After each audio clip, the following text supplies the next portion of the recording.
करणार नाही हे मी असं नाही आमची मागणी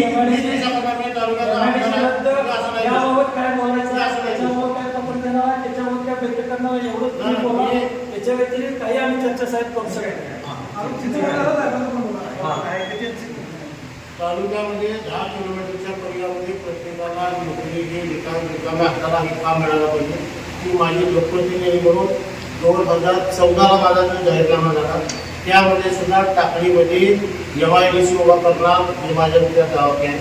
2019ला माझा जो जाहीरनामा प्रसिद्ध झाला त्यामध्ये सुद्धा टाकळीला MIDC करणार हे माझं वाक्य आहे.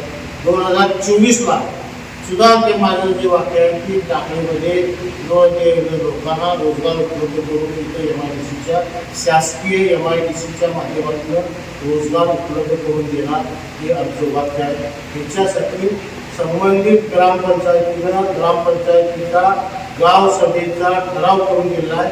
ठराव मागायला मी आलेलो होतो. ठराव जिल्हा परिषदेनं आपलं म्हणणं जे काय म्हणजे तुम्हाला काय म्हणायचं आहे हे ग्रामसेवेमध्ये घेऊन आपण पाठवावं अशा पद्धतीनं जिल्हा परिषदेनं पत्र दिलं. त्यावेळेला जिल्हा परिषदेला ग्रामपंचायतीनं ना हक्क दाखला जिल्हा परिषदेला गावसभेनं त्यावेळेला दिलेला आहे. त्याच्यानंतर त्याचा पाठपुरावा मी केलेला आहे. मी करून इथे MIDC मंजूर केलेली आहे. निश्चितपणे मला सैनिकांचा आदर आहे. माझ्या गावामध्ये टाकळीसारखं गाव जे सैनिकांचं गाव आहे त्याच्याबद्दल मला आदर आहे. त्यामुळे मी पहिल्या दिवशीपासून माझी भूमिका येत आहे. सैनिकांसाठी म्हणून तिथं जे काय लागेल मग सैनिक स्कूल आजपर्यंत सैनिक स्कूलची मागणी झालेली नव्हती. आत्ता सैनिक स्कूलची लोकांची मागणी आहे माझ्या सैनिकांची ती पूर्ण करायची जबाबदारी तालुक्याला लोकप्रतिनिधी आहे.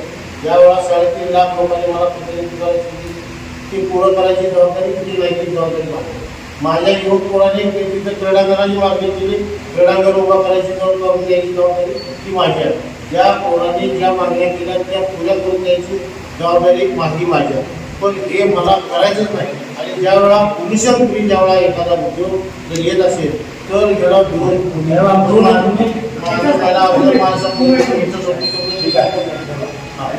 हे बोलणे एवढं आमचं स्पष्ट आणि प्रामाणिक होतं.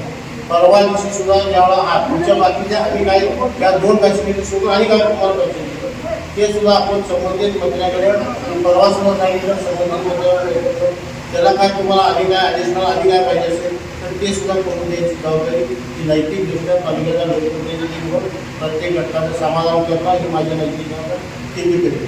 पण हे करायचंच नाही. आणि परवा तुमच्या बोलण्यात जी भाषा आहे आणि तुम्ही माझं बोलणं झाल्यावर पण मी बोललेलं नाही म्हणजे तुम्ही अजूनही सांगा. तुम्ही परवा सुद्धा माझ्या कोर्टाला भाषा परवा करून दिली मान्य हे काय त्यावेळेला हे असं म्हटलं की त्यावेळेला हे असं म्हटलं की इथं MIDC कॅन्सल करा बाकीचं तुम्हाला तिथं काय ते करा जाऊ.